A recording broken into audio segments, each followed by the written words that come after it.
Ayan na guys, muli nagbabalik po ang inyong lingkod. Ayan, isang mapagpalang araw o gabi sa ating lahat sa makayong sulok ng mundo. Ayan, mega love shout out sa inyo lahat. Dito guys, ang topic po natin ay usaping demanding. Demanding, yan, nagliligalig, maligalig, reklamador. Nga ba ang Danjoy supporters? Eto ha. Bakit nga ba nag-almahan ang mga supporters nang si Kalingap Dan ay na-ospital? Bakit? Pero na-surprise po tayo lahat. Hindi natin alam, hindi natin akalain na yun pala ay iba-vlog ang pagdalaw. Ano po? At ayun nga kay Rhea Olarte, ay may rules daw na sinusunod. Kailangan daw iba-vlog iyon ni Kalingap Rab. For respeto daw. Yun yung sa live ni Rhea Olarte. May punto naman, no? So, kailangan, for respeto, pag dumalaw si Joy, iba-vlog ni Kalingap Rab. So, hindi pa pwedeng si Kalingap Dan ang magba-vlog. So, para sa akin, pwede namang dumalaw kung papayagan na kahit walang vlog. No? Pero, ayun nga sa live ni Rhea, for respeto, yan, no? Ito na, usaping demanding, mareklamo, maliligalig. Ano pa tawag dito? Maliligalig nga ba ang mga Danjoy supporters? Pero yan, didipahan ko yan, guys. Kakabigin ko po ang Danjoy supporters. Unang-una, hindi sila ganun kaligalig. Bakit sila nag-alboroto? Na gusto nila ay madalang ora-orada? Isipin po natin, tawag ito, unawain po natin, nagmamahalan sila. Nag-aalala din sila kay Kalingap Dan. And syempre, wala namang ibang ini-expect ang viewers kung sino yung dadalaw doon kay Kalingap Dan, maliban kay Kuya Brooks. Sino pa ba yung ibang ini-expect nila dadalaw? Si Joy. Yon. Wala naman pong, sabi nga ni Kalingap, sabihin na natin, na-surprise ang lahat. Kung sana ay na-explain nito ni Kalingap Dan doon sa kanyang live na, guys, pasensya na po, ang gustong-gustong pumunta dito ni Joy ay hindi ko pinapunta dahil kami lalabas na, and noong nag-vlog ay nakalabas na rin ng bahay, nakapag-vlog na sa bahay. So nag-chat din si Joy. Medyo doon lang kinulang lang si Kalingap Dan doon sa pasensya na. Kung pupunta dito, dapat nasabi ni Kalingap Dan, pasensya na kung pupunta po si Joy dito, marapat na siguro ay kasama si Kalingap Rab para ma-vlog. Doon medyo nakapos, hindi ito naipahayag ni Kalingap Dan na sana ay ang viewers ay nahimasmasak. Humantong po sa yung ibang viewers, nagtinampo-tampo na, and bakit, ayun nga, nababa si Joy. At sinasabi nilang na-reject daw si Joy kasi ayaw daw padalawin ni Kalingap Dan. So, hindi natin kayang i-place yung damdamin nila kung bakit naguhuramentado. Pero hindi po ibig sabihin na talagang nagireklamo, may mga kadahilanan. Hindi naman malawak ang kaisipan na pangunawa ng mga makadanjoy. Kaya ito ay aking kakabigin. Naiintindihan ko. Kasi ito yung panahon na kailangan ng madamayan. Kailangan ng makasama, mabisita, man lang si Kalingap Dan. Kasi alam natin, wala pong asawa't anak si Kalingap Dan. Meron mang dadalaw, so sila Kuya Brooks, so meron na tayong ina-expect na kung sino yung dadalaw. Siyempre, walang iba kung hindi si Joy. So yun kasi yung hinihintay ng mga viewers. Naghihintay sila, nag-aabang sila kasi nga kalab team eh. So pagdating kasi sa usaping ganun, na may mga na-hospital, di ba? Kadalasan talaga, dinadalaw. So, nag-announce si Kalingap Dan. Ang sabi ni Kalingap Dan ay hindi muna siya nagpapadalaw dahil ayaw niyang makikita ni Joy yung kanyang sitwasyon, yung kanyang kalagayan. Yun yung sinabi ni Kalingap Dan. Kaya medyo umalma yung viewers kasi sinasabi nila na bakit parang na-reject daw, kawawa daw si Joy. Hindi po kawawa guys si Joy.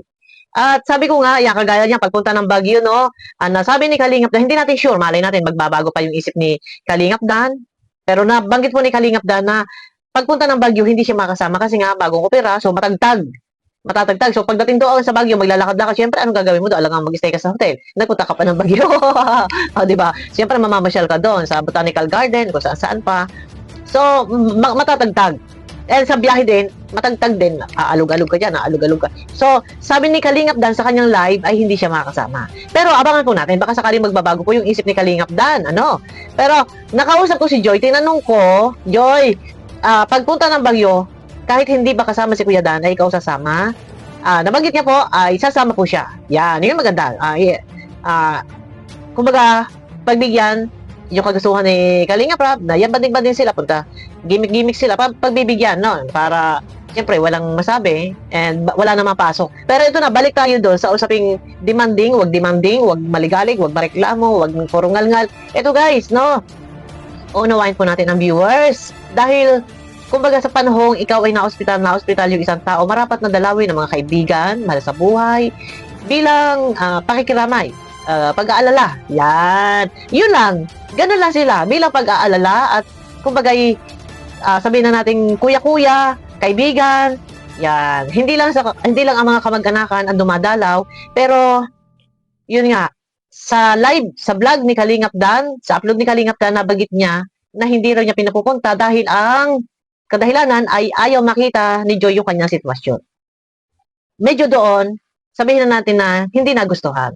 Pero hindi nangangahulugang galit or umalma or nagtatapot-tampuhan lang ng konti. Pero bawing-bawi at kagabi na may full charge na dahil may upload si Kalingap Rab, no? Dito sa pagdalaw kay Joy. Ang sa akin nga ay wala tayong magagawa. Kasi, ayun, babase tayo sa pahayag ni Kalingap Dan. Ang dahilan kung bakit ayaw niya papuntahin si Joy sa apartment ay dahil di umano ay ayaw makikita yung kanyang sitwasyon. Ayaw papuntahin doon sa ospital dahil lalabas na raw. So, sino po yung sabihin na natin medyo kinulang si Kalingap Dan. Dapat sinabi ni Kalingap Dan. Pero guys, maghintay kayo at may pa-surprise. Yan. Si Kalingap Prab ay iba-vlog ang pagdalaw sa kanya. Yon, mga ganon. Kaya wala po kasalanan si Joy. Hindi natin dapat ibas. And hindi rin po natin dapat ibas yung mga viewers. Anong ibas? Hindi natin dapat sisihin. At hindi naman sila demanding. Meron lang expected na kasi nila as partner love team, normal, sabi natin kuya Dan, normal talaga, marapat na dalawin. Kung yung ibang tao nga dumadalaw, dinadalaw natin yung ibang tao, kung sino pa man, at saka ospital, panahon ng ito ay pag-aalala, panahon ng pagbisita, o di ba? Pero yun nga, kailangan daw ay, sabi ni Rhea Olarte, for respeto, i-vlog or yung bas-bas ni Kalingap Rab. Yan, paglilinaw, no? Ang sabi ni Rhea Olarte ay por respeto daw kay Kalingap Rab. Yun. O, yan, nilinaw natin. Pero yun na, guys, at nandiyan naman na at may upload na, bawing-bawi, at full charge naman ang lahat. At siguro naman ay okay na, pero yun na, sa ating mga makadanjoy dyan, next time po, hayaan lang po natin, ire-respeto at igagalang po natin ano man ang magiging desisyon, ano man yung mga nagiging pahayag, kagaya nga po ito, na-surprise, na-prank kayo, yan, na-prank tayo. Pero minsan, huwag tayong padalos-dalos ng salita, huwag tayong magbibitaw ng salitang hindi maganda, and yun ang kagayan. Yun pala ay it's a prank. Yun pala ay binisita at surprise nga sa lahat ng viewers. At ang pagdalaw ay yun nga, na vlog ni Kalingap Rab. Pero yun na, okay na. At lesson learned sa lahat ng ating mga minamahal na viewers, mga makadanjoy, minsan hinahinay tayo at hindi natin alam na ganun pala, no? Pero yun na, sa lahat ng viewers, kung yung iba ay medyo naghahanap talaga, at nasabi man kawawa man si Joy, medyo nag-iisip na sila ng hindi maganda. Pero ako na humihingi ng paumanhin. Pasensya na po, yan. Pagpasensyahan na natin ang ating mga minamahal na viewers. Yun na, at sila na may nagmamahalang at nag-aalala din, baga, naku naman, yun lang. Pero hindi sila demanding.